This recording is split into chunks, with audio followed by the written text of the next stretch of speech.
Takes a Roxanne, well, baby, make a solid road.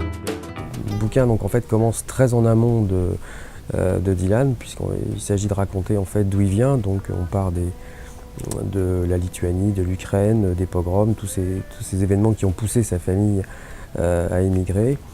Et puis ça se termine au moment où, de manière symbolique, le jeune Zimmerman abandonne son nom pour devenir et pour choisir en fait son pseudonyme qui sera donc Bob Dylan. Donc en fait, ce que j'essaie de montrer, c'est tout ce qu'il a imprégné en fait pendant toutes ces années de jeunesse, d'adolescence, c'est-à-dire à la fois la culture de sa famille, donc le fait que par exemple sa famille on parlait yiddish, qu'il y avait beaucoup de choses qui se disaient sur les origines de la famille en Ukraine, à Kiev, etc.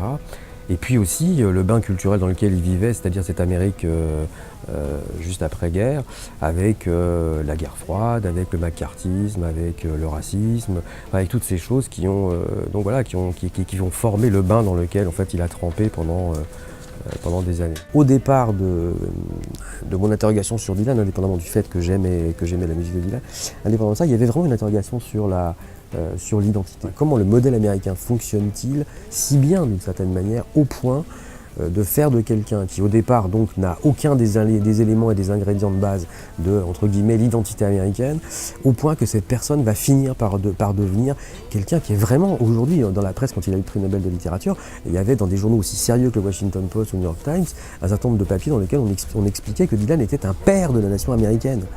Comment devient-on le père d'une nation en y arrivant 60 ans, 70 ans plus tôt?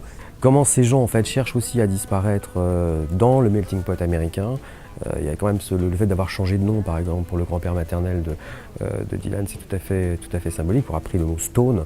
Stone qui, par ailleurs, est un renvoi à la chanson la plus connue de Dylan, qui est la Rolling Stone. Enfin, il y a un lien incontestablement entre ça. Et c'était ça aussi que je voulais faire dans le livre. C'était en fait raconter que derrière toutes ces chansons qui sont connues, qu'on écoute sans forcément faire très attention à ce qu'elles racontent, il y a des renvois, il y a des rappels à son histoire, à l'histoire de sa famille, à l'histoire de son peuple, et de la façon dont, et en particulier de ces juifs d'Europe de l'Est, quand ils se sont inscrits dans la culture américaine.